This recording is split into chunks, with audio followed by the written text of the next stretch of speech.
Hey everybody, it's the Ash Raichu! Okay, Yeah. okay, I don't have it muted. Okay. Last time, we engaged And in his sister, by the way. I'm still here. we engaged in a battle of wits between T-Sluckleson has Immerdorf. and Justice. And Everything is fine! Oh, wait. well, not yet. It seems the battle is still ongoing, so let's do this. Response to the accusation. Your whole argument is a sham, Mr. Justice. I witnessed the murder with my own eyes. Yes, you prove that the defendant could have been framed, but have no proof I am the framer. So what if I had that file? A flimsy, circumstantial motive at best. Besides, you need more than a crude motive to convict someone of a murder. I doubt that you have any evidence. I doubt you have any more evidence that connects me to this murder. And this contradiction is very easy to spot. No new points or anything. Yo. Oh. It's okay, Polly. Gilligan is being general and vague, so he doesn't have to give too many details. But that gives you an opportunity to use that generality to bring up basically anything you want. A nice thought. Alright, this is it. I need to nail Gilligan with something good. Mr. Justice, you may begin your crime. Yeah, don't think about that one too hard. Oh my. Darn it, Decay! Yeah, that happened. Should I just press everything, or should I just go straight to the contradiction? Just go. Okay, we'll just go straight to the contradiction. It's this statement, and we need to present the change of defense request. Gilligan, you want evidence that relates you to the killing? Well, I've got it. Gilligan, do you happen to recognize this? This is the defendant's change of defense request. Mr. Justice, you weren't originally Miss Topling's attorney? No, I wasn't. The person who was originally supposed to represent Sue was Gilligan. And this is relevant how? Last night, when Sue was getting arrested, Gilligan appeared out of the blue and took Sue's case. He just offered to help her without talking to her or hearing her story. But now it makes sense. Gilligan, you took Sue's case to make sure she would be found guilty for your crime. Objection! Objection! Gets the Fraulein convicted by defending her in court? There's an obvious contradiction in their hair forehead. Do you know why this trial is being held so soon after the crime, Mr. Gavin? Gilligan got an accelerated trial because he was going to plead guilty. He was definitely going to just let Sue get convicted. Oh snap, we're getting intense here. Mr. Justice, you are quite amusing. You say you don't know the truth behind the juris system, and then try to exploit it to deviously twist everything to your favor. Miss Topling required an attorney. I offered my services. I already explained why I was present. You're going to try to convict me of murder for offering to represent her in court. You were going to plead guilty.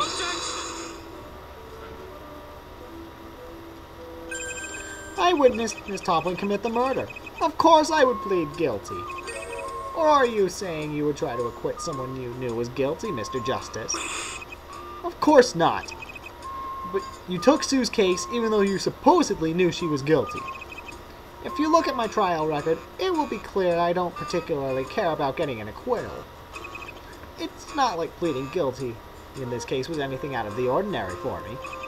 And even though Miss Topling committed a murder, she was still entitled to a fair defense and trial. But these are the facts, Mr. Justice. Sue Topling murdered Spark Brushel. I witnessed it myself. I then kindly offered my services to make sure Miss Toppling received a fair defense. And they are now trying to twist that simple good deed into a false murder charge. You shame your last name.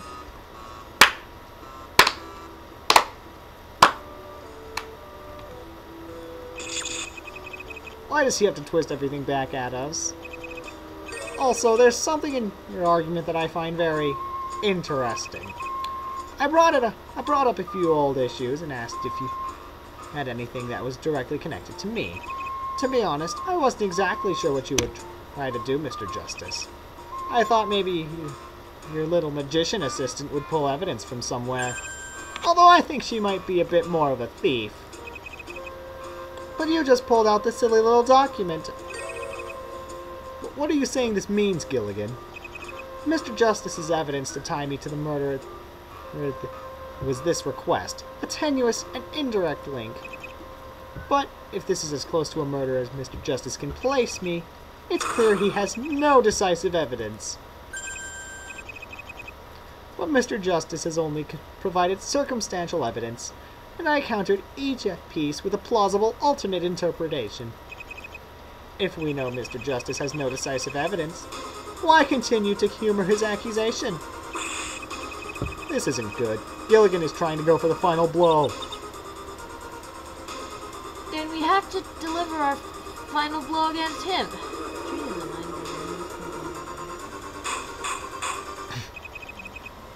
Order! Order! Order in the court! What exactly does the prosecution think? The prosecution agrees with Herr T. Schlegel-Steinhausen-Berdorf on this point. It seems this is your last chance to present decisive evidence, Mr. Justice. Not that you have any.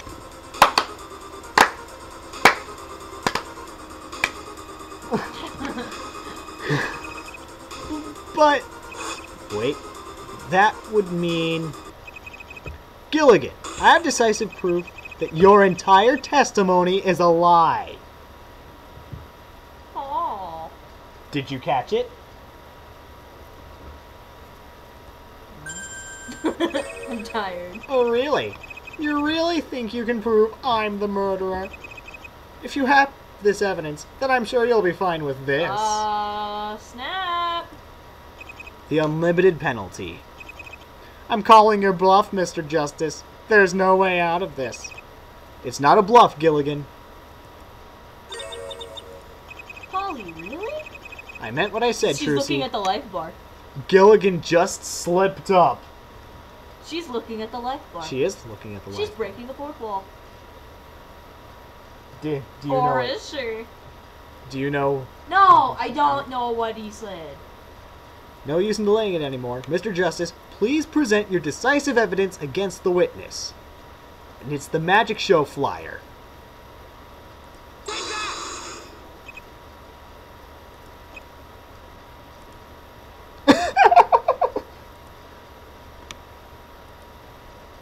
This is a flyer? This show certainly looks interesting, but where's your decisive evidence? This flyer is my evidence. What? What? What? What? Gilligan, you know what I'm going to say, don't you? In that case, I'll just explain myself. If the court will recall, a moment ago Gilligan said, I thought maybe your little magician assistant would pull evidence from somewhere. Although I think she might be a bit more of a thief. Oh. I think I know what he means. So, Gilligan, why exactly did you call Trucy a thief? I assume you already have an answer, Herr Forehead. It's because of a certain trick Trucy performed at this show. Really? Which trick? Magic panties? Actually, you already know about this trick, Your Honor. Herr Forehead, are you actually talking about what I think you're talking about? Magic panties! Probably. It's the magic panties trick.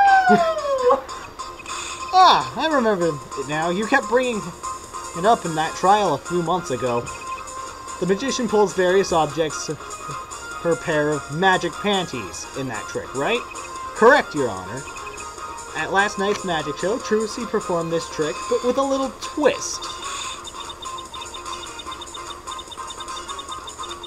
Yo! Oh. I was reading it. I was too immersed in the story. But Polly, you can't talk about this. It'll be bad publicity. Do you want to get Gilligan or not? Fine. Girls don't like when you talk about her panties. Nice. Last night, Trucy pulled an audience member's wallet from her panties with all of its cash missing. That would make Trucy a thief, wouldn't you say? This means Gilligan had to have seen that trick. Yes? So, why don't you look at this flyer again, Your Honor? Specifically the time. Let's see, it was from last night, from 8 to 9? Didn't the witness testify he was at Mirror Lake at that time? That's exactly it, Your Honor. He said he was at Mirror Lake at 8:30. But if he was at the beginning of the show, then left early and went to Mirror Lake.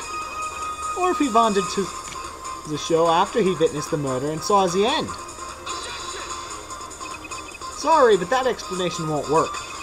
You see, the Magic Panties trick was the finale to the first half. Since the show took place from 8 to 9, we know that the trick was performed at around 8:30. Exactly when Gilligan testified he was at Mirror Lake. I think that proves you didn't witness anything and completely made your testimony up. What do you have to say to that, Gilligan? And this is supposed to be his breakdown sprites, but they didn't show up. You caught me.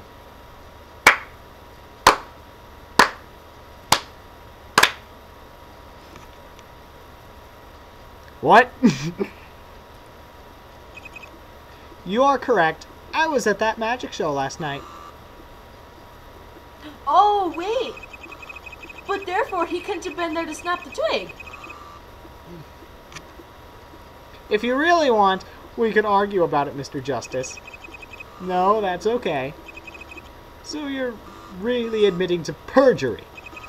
Correct. There's little use in denying it now. He couldn't have snapped the twig to make her shoot the gun.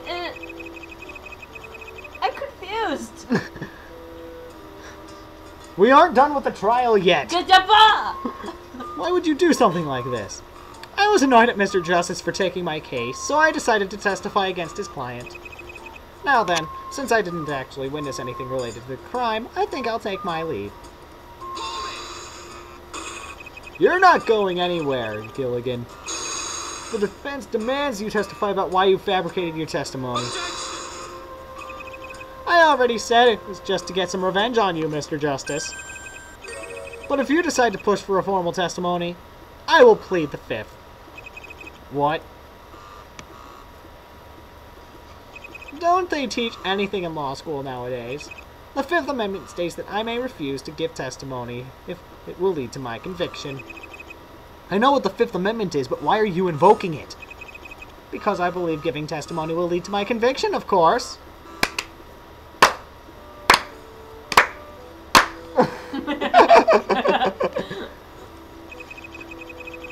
Pleading the fifth is virtually admitting to a crime. True, but you don't know which crime I'm talking about. For all you know, it could be littering. Anyway, that magic show gave me a nice alibi, even if it showed I lied in my testimony. Bleh. Thus, anything I could testify about would be strictly irrelevant with regards to this trial.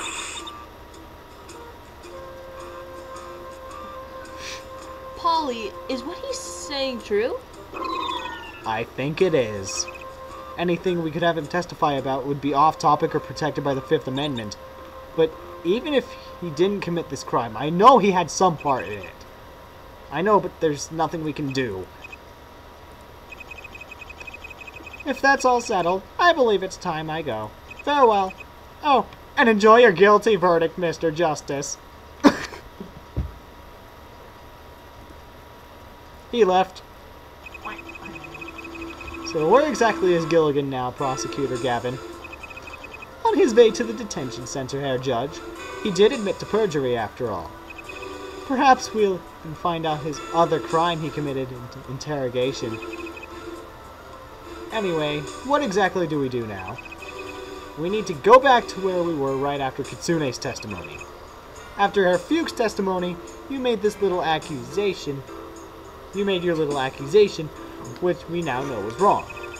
Actually, since we know Herr Schlegelstein Hausenberdorf's testimony was a lie, what if we are overthinking this case? Perhaps the murder simply occurred at 9.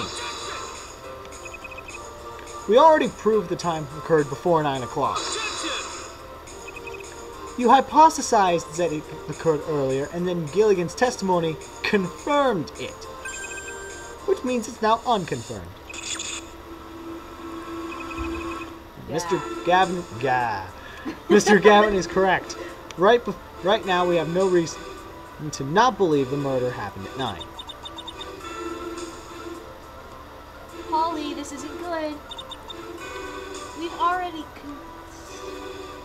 conceded that Sue shot the gun at 9, so if they think the murder happened at 9 too... However, I do believe we should now give Mr. Justice a chance to prove his assertion. An assertion to prove his chance? Yes. Do you have evidence, Mr. Justice? I do, Your Honor. Evidence you have due? Alright then.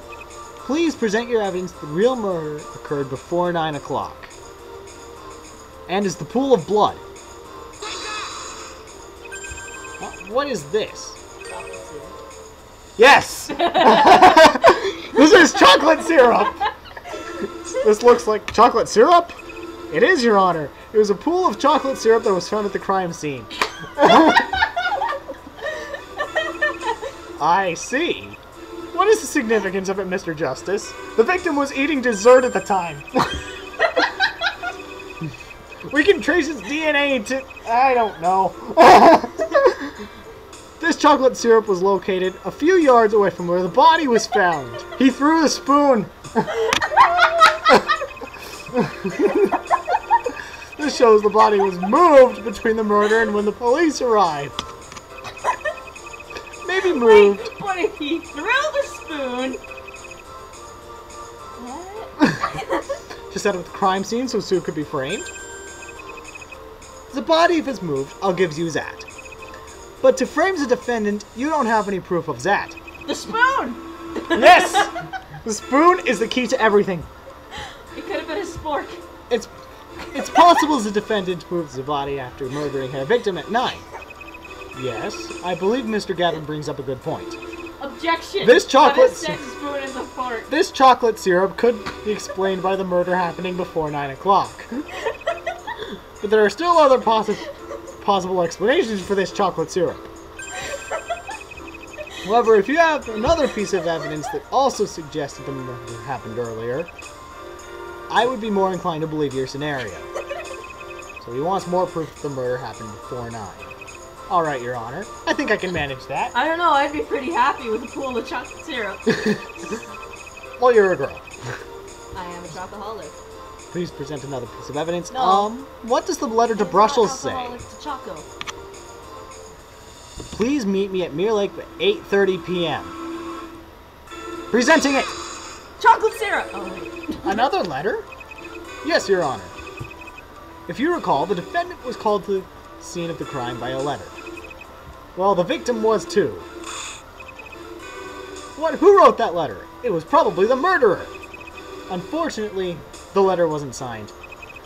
Anyway, if you read this letter, you'll see it's calling Spark Brussel to the crime scene. Although it had pretty different tone from the one Sue got. But there's a specific part of the letter I want you to examine. The time. Let's see. It seems the victim was supposed to arrive at Mirror Lake at 8:30. That's right. Spark Brussel was supposed to arrive at 8:30, not 9. I suppose this chocolate syrup shows the body was moved, and this letter with 8:30 do indeed make it more likely that the murder occurred at 8:30 than 9. But now we need to figure out who committed the murder. But as Gilligan pointed out before, just because the murder happened at 8:30 doesn't mean the defendant is innocent. Especially if the defense doesn't... But I thought anything Gilligan said was void. I know, right? Jeez. Gosh! Make up your mind. He obviously needs some self-esteem. I have alternate theories about who the killer is. Let's hope they don't turn out like Herr Schlegelsteinhausen, Hausenberdorf, yeah? Mr. Justice, are you really prepared to accuse someone else of this crime? Yes, Your Honor. Who do you have in mind, Polly? Sometimes bluffing isn't really the best thing to do. Well, it's not like I can do anything but accuse someone at this point. The thing that let us accuse Gilligan in the first place was Kitsune's note. It meant that he knew that Sue and Kitsune would both be by Mirror Lake. However, there was one other person who also saw that letter. That person has to be the murderer. Perhaps some of our coincidences in our investigation weren't really coincidences. Mr. Justice, are you ready to make your accusation? Yeah, Your Honor, definitely. Alright then. Whom do you accuse for the murder of Spark Brussel? Emma Sky! And we will answer this next time on New Year's Turnabout. Okay, bye. Yep, okay, bye.